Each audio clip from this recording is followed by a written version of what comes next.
Jejum intermitente, sim. Hoje o vídeo é sobre essa estratégia alimentar tão falada. Se você tem dúvidas sobre jejum intermitente, fica aqui comigo, que até o final desse vídeo você vai entender um pouco mais sobre por que, quando e como utilizar o jejum, tá bom?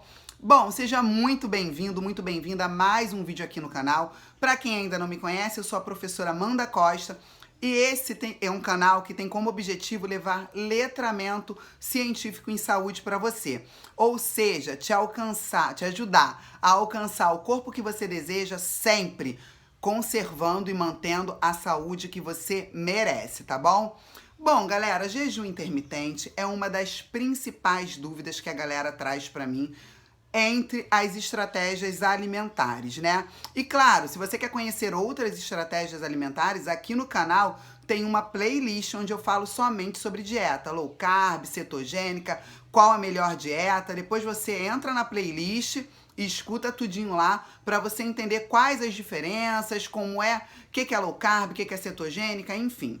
O que é isso de estratégia alimentar? Mas quando a gente fala de jejum intermitente, os meus clientes têm muitas dúvidas quando chegam até a consultoria online, vêm trazendo muitas dúvidas e é lógico, eu recebo muito questionamento por e-mail, pelo direct no Instagram, então vamos falar um pouquinho sobre isso. Jejum intermitente, tá? Não vou me prender nos protocolos agora num primeiro momento, mas de modo geral, o que é o jejum intermitente? É uma estratégia alimentar que preconiza um estado não alimentado e um estado onde, um período de tempo onde ocorre a alimentação. Por exemplo, um protocolo muito comum é quando o indivíduo para de comer ali em torno das 8 horas da noite, tá? E começa a comer em torno do meio-dia do dia seguinte. Isso é um exemplo, tá? E claro, o sono, o momento da noite, conta como estado não alimentado. Então o indivíduo, ele para de comer num determinado momento e começa a comer no outro dia. É lógico, quanto maior o tempo sem comer, o estado não alimentado, menor será a janela alimentada, certo? Menor será aquele momento em que o indivíduo consome alimentos. E aí, vamos começar a quebrar alguns mitos, tá? Muita gente pensa que o jejum intermitente é uma estratégia somente para o emagrecimento. E não é assim, queridos. Por isso que tem muita gente que faz jejum intermitente e depois volta. Ah, eu não emagreci. Como tem muita gente que emagrece. Mas quando, na verdade, o jejum intermitente ele pode não ser voltado ao emagrecimento. Se nessa janela de alimentação eu consumo mais calorias do que eu gasto. Por exemplo, o indivíduo ele começa a comer 1h da tarde e se alimenta até as 4 da tarde. Ó, uma janela pequena. Mas nesse momento ele quer comer o mundo, ele come muita coisa. Se ele está consumindo mais calorias do que ele gasta, na verdade, o jejum intermitente dele não vai levá-lo ao emagrecimento. Pode ter outros objetivos, mas ao emagrecimento não vai. Então a gente já precisa entender que o jejum intermitente ele só vai favorecer o emagrecimento quando a premissa de que eu preciso consumir menos calorias do que eu gasto for respeitada. Então não é o fato de estar em jejum intermitente que emagrece. O que emagrece é o fato de eu estar consumindo menos calorias do que eu gasto. Então, professora Amanda, por que fazer o jejum intermitente? Por que eu não posso apenas fracionar a minha refeição durante o dia e consumir menos calorias do que eu gasto? Mas quem disse que você não pode? E aí a gente bate naquela tecla que tem vídeo aqui no canal, lá na playlist, sobre nutrição, tá? Sobre dietas. Não existe uma estratégia alimentar melhor do que a outra. O que existe é uma estratégia diferente que pode se encaixar mais para um indivíduo do que para outro e num determinado momento. O jejum intermitente, ele é muito válido quando a gente utiliza como estratégia, por exemplo, para que o indivíduo ele tenha os níveis de insulina diminuídos. Como assim? Sempre que a gente come um alimento, né, que libera glicose na corrente sanguínea, nós sabemos que o pâncreas precisa o quê? Liberar insulina, para essa insulina agir na diminuição dos níveis de glicose no sangue. Engasguei, gente, a professora também engasga. A insulina... Vamos com tudo. A insulina, ela é um hormônio lipogênico, ou seja, favorece o acúmulo de gordura, atrapalha a lipólise. Então, quando eu fico muito tempo sem comer, eu não tenho glicose sendo liberada no meu sangue, certo? Então, eu fico mais tempo sem sofrer aumento nos níveis de insulina, o que é muito positivo quando eu penso em manter a insulina baixa para que ela não influencie negativamente no meu processo de lipólise, que é a quebra de gordura. Um outro ponto importante é, algumas pessoas, em decorrência de uma alimentação muito rica em carboidrato refinado, e em decorrência, né, de a todo momento ter liberação de insulina, essas pessoas se tornam pouco sensíveis à insulina ou resistentes à insulina. E essa estratégia do jejum intermitente, onde eu passo muito tempo sem precisar liberar insulina, simplesmente porque eu não estou liberando glicose na minha corrente sanguínea, essa estratégia se torna muito efetiva para melhorar o quadro de baixa sensibilidade à insulina, né? Ou seja, aumentar a sensibilidade à insulina e também diminuir o quadro de resistência à insulina, tá? Então, depende do motivo que eu estou utilizando. Um outro ponto é a própria aderência do indivíduo. Muitos clientes, quando chegam na minha consultoria, eles chegam dizendo, olha, ô professora, eu não consigo tomar café da manhã, ou porque a minha rotina é muito corrida, porque o meu dia, né, ele é muito... Eu já acordo tendo que ir trabalhar, ou eu treino muito cedo e eu não consigo treinar com a barriga cheia, não dá tempo de eu comer, esperar fazer a digestão para depois treinar, eu tenho que acordar e treinar, enfim. Ele chega relatando a pouca aderência a esse momento do café da manhã.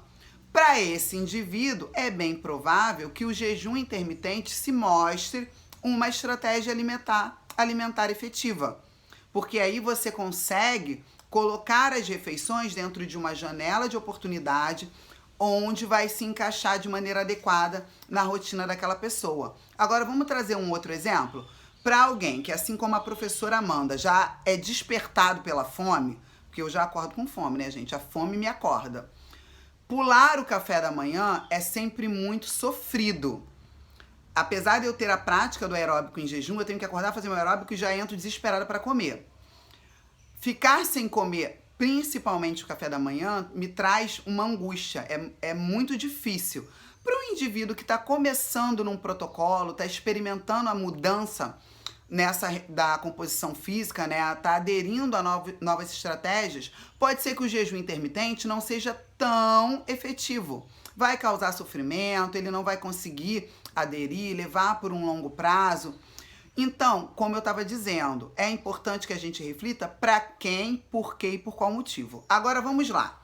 O indivíduo, de repente, está ali com uma resistência à insulina muito gritante, outras estratégias já foram empregadas e ele não teve um resultado efetivo, vale a pena experimentar o jejum intermitente como uma estratégia de melhorar esse quadro de resistência à insulina, justamente porque você fica muito tempo sem fazer o consumo de alimento e sem ter a liberação de glicose e, por consequência, a liberação de insulina. Vale sempre lembrar que a insulina é um hormônio que tem propriedade anabólica, mas também tem uma propriedade lipogênica. Incentiva, né, estimula a formação de tecido gorduroso e atrapalha a lipólise, que é a utilização desse tecido gorduroso como fonte de energia. E aí vem aquela questão, gente, se eu quero utilizar o jejum intermitente como estratégia para me levar ao emagrecimento, eu preciso planejar que tipo de refeição eu vou fazer no estado não alimentado. Não dá para eu ficar em jejum, por exemplo, estou no jejum intermitente. Vou quebrar o meu jejum com uma refeição rica em carboidrato refinado. Por quê? Não é inteligente, não é que não possa, mas não é inteligente. Pensa, você ficou ali cuidando de baixar a liberação de insulina. Nesse momento, você vai lá, quebra o seu jejum com uma quantidade enorme de carboidrato refinado, libera a glicose rapidamente na corrente sanguínea. O que o pâncreas vai ter que fazer? Jogar a insulina lá para cima. Não seria mais inteligente você manter os níveis de insulina baixos, optando por uma alimentação rica em proteína, gordura boa, que tem pouquíssimo impacto nos níveis de insulina, e se for utilizar carboidrato, que pode também, mas optar por um carboidrato de índice glicêmico baixo, que libera a glicose de maneira mais gradual, fazendo com que você não tenha picos de insulina. Então, tudo isso tem que ser pensado. Agora, se é alguém, de repente, que está aderindo ao jejum intermitente, simplesmente porque se aplica melhor na rotina dele, mas ele não está preocupado nem com os níveis de insulina e também não está preocupado com o emagrecimento, porque ele quer mesmo ganho de massa, ganho de peso, aí sim ele pode se dar ao luxo de comer alguns alimentos que vão ter uma carga de carboidrato maior, um índice glicêmico maior, porque isso se encaixa com o objetivo dele, tá? Então, quando a gente fala do jejum intermitente, queridos, que pode ser feito em N protocolos, o mais comum, né, é aquele onde a pessoa para de comer ali em torno das 8 da noite, pula o café da manhã e a ceia da manhã e começa a comer no almoço, mas isso pode ser aumentado. O mais importante é que a gente entenda por que eu estou fazendo jejum intermitente, qual o meu objetivo e se realmente é válido para mim. Tem um mito muito grande, nossa, o jejum faz mal, você vai morrer se você ficar em jejum.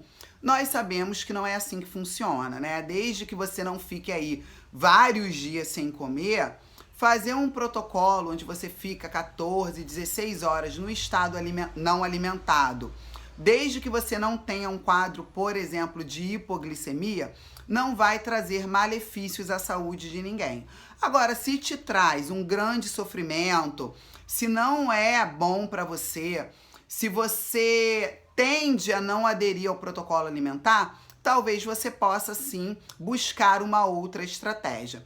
O importante é que a gente saiba que o jejum intermitente ele não é melhor e nem superior às outras estratégias. Ele é sim uma estratégia muito válida, que pode ser utilizada tanto para o emagrecimento, quanto para o ganho de massa muscular, como também para indivíduos que querem diminuir a resistência à insulina ou aumentar, né, a sensibilidade a esse hormônio, tá bom? Se você gostou desse vídeo, não esquece, dá o joinha, se inscrever no canal, manda para alguém que tem que entender mais sobre jejum intermitente, coloca aqui para mim as suas dúvidas. Assim como eu ajudo aos meus clientes de consultoria, eu espero também te ajudar a entender um pouquinho mais sobre o jejum intermitente e outras estratégias alimentares, tá bom?